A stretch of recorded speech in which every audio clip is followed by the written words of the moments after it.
You know, when I realised that none of these guys who've got a variety of adventure machines, none of them actually had ridden this 790 Adventure R, then we thought it'd be a great opportunity to sort of put the cat amongst the pigeons, just to sort of, you know, just to tag along, gatecrasher ride, so to speak, and give each of those guys just an opportunity just to, you know, get a sense of where this new 790 from KTM fits in.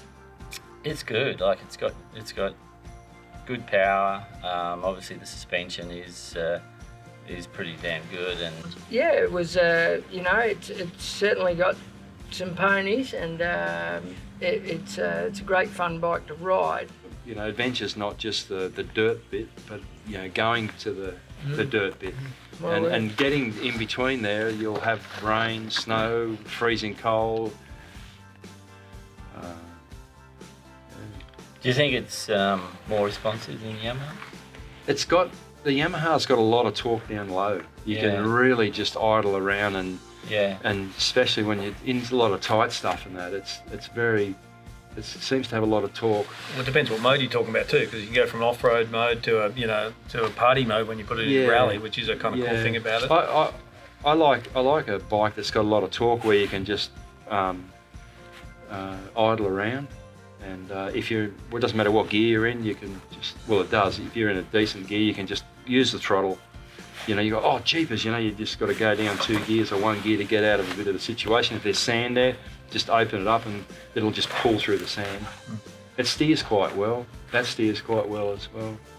I think the electronics on that 790 to me were really impressive. They weren't onerous, but they gave you a feeling of comfort in spots. You mean the ABS? The ABS, yeah. Because the electronics was quite complicated. Yeah. To try and figure that out, but the ABS, The well, ABS, the traction control. Yeah, it wasn't disturbingly taking over your controlling of the bike. Intervention, I think. Subtle intervention. Intervention, good word, but it felt, it gave you a level of confidence. It was good, I liked it. Yeah, I agree. I rode it down that snotty little section, and you could feel the ABS just grabbing a little bit. It was nice, just sort of kept the wheel rolling, and it worked really well. Today's stuff, you mean not over the road? No, today's stuff, yeah. Something I really miss is from going from the BM to the Yamaha, and also the riding the KTM, is the BM's got about 30 to 40% braking to the rear, and you can have ABS on and you can pull up pretty quick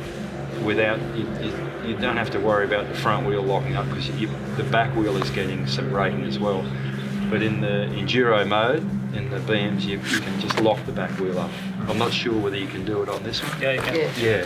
That's a really good feature. Can you lock just the rear, or you're not sure? Yeah. Off-road mode. That's And it's pretty subtle, ABS in the front. So I think you've got actually a bit of ABS. We've got ABS functioning on the front, off-road mode, and then Not on the rear. Not on the rear. Not on the rear. You can obviously, work the rear accordingly. So that's a good feature, I think. So Geoff, first time I think I've been out in the test with you, where you, general manager with KTM for 20 odd years, and out there riding a couple of other bikes today, and it's a bit of a novelty for you, mate. It is. It's something I really appreciated, actually, to try some different bikes. I spent a long time competing against other brands in the market, and it's finally good to actually get out and try some of the other bikes and sort of understand, I suppose, what the attraction is, because you sort of see the sales figures and you see the numbers, and then you obviously, if you've got a background of sales in the industry, you're then trying to understand what's the motive for people to buy that bike or like that bike. So it was interesting. Obviously the Yamaha 700s hit the market, and it's it was always bound to be a pretty big seller. And I can see why. It's got a gorgeous engine on it, super smooth. The chassis for me is, I like to ride a little bit more aggressively. It's my background. I guess ex-motocross guy, so I do need a little bit more bottoming resistance in the suspension and things like that. I think I saw you hit a double on this today.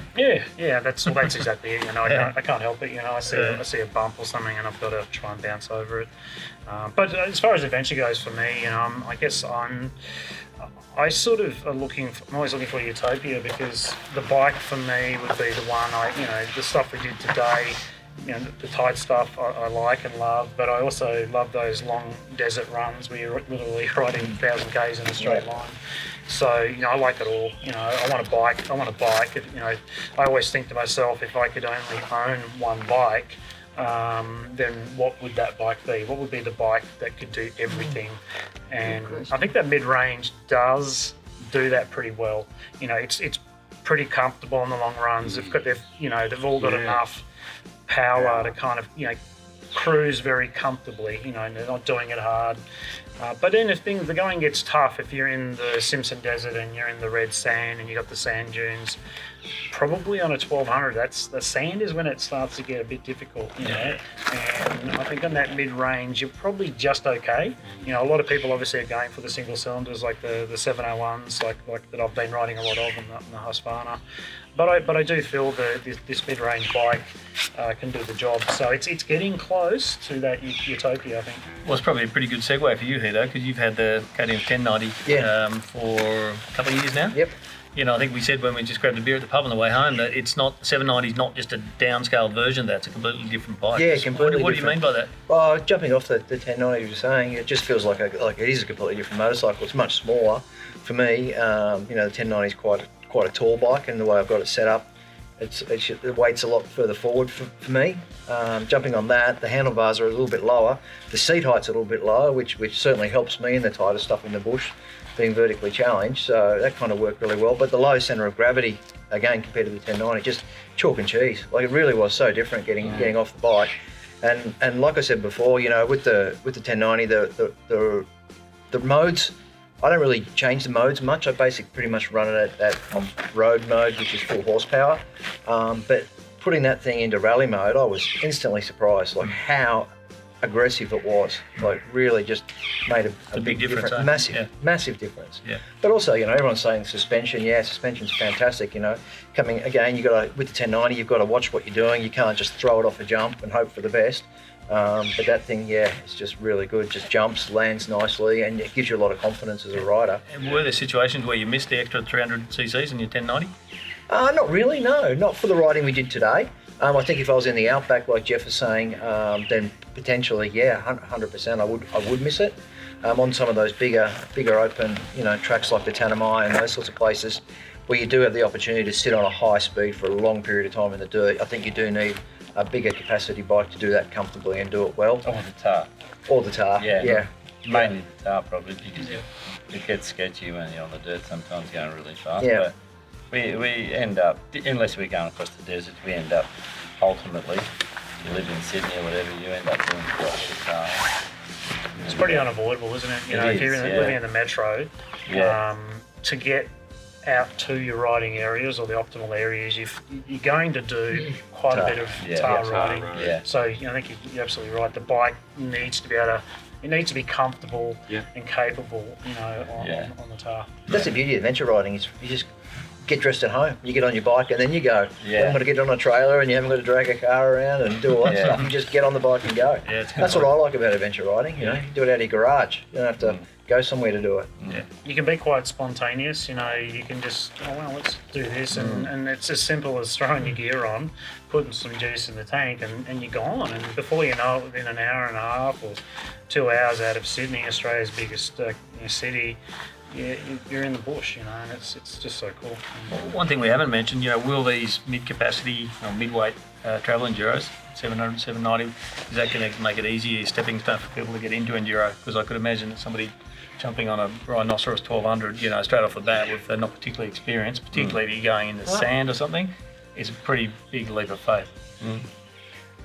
Well, that's probably the most valid point. They're for a lot of people to ride those 1200s, they are a handful, and you've got to consider everywhere you're going. I think, to be safe. Even though Miles Davis has done the fink on one.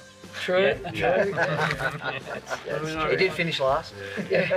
But essentially that all these adventure bikes can be dressed up and down to suit the rider, because it's all about personal preference at the end of the day. If you want a larger screen or a lower screen or a softer seat or a lower seat, all those things can be adapted. But as a baseline sort of motorbike, I think it would suit a lot of people entering the market. You've got you've got a secure bike with great suspension, and then you can add or subtract the things that you want to put on the bike to suit yourself. So yeah, a good safe start for someone that wanted to enter the market for sure. Yeah, I think you've got the riding element. So yeah, it's sort of could be considered nearly a sort of just the other side of entry level.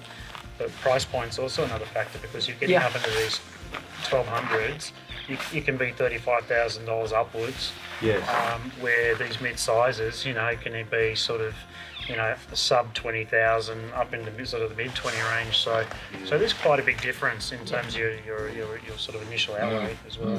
I think also if you're a guy in your 50s coming back to motorcycling, you've ridden whatever in your 20s and you've gone and had your career and you're in your 50s, you want to get back into it. I think they're a great way to get back into adventure or get into adventure riding. A little bit, around 50 years old. I think we're all pretty much spoiled for choice. There's a lot of offerings out there in the market at the moment. And, I guess, as you guys have all said, adventure can be anything from, hitting the tar to the far-flung corners of the globe with a little bit of gravel in between, or leaving the sealed stuff behind and slamming things like you're on a Enduro bike. So, I guess the only advice you'd have collectively would be go and lean on your dealer and get yourself a ride on one of these things, right? Yeah, So you definitely. can take away for a whole weekend and put it through all its paces in all sorts of different scenarios and terrain.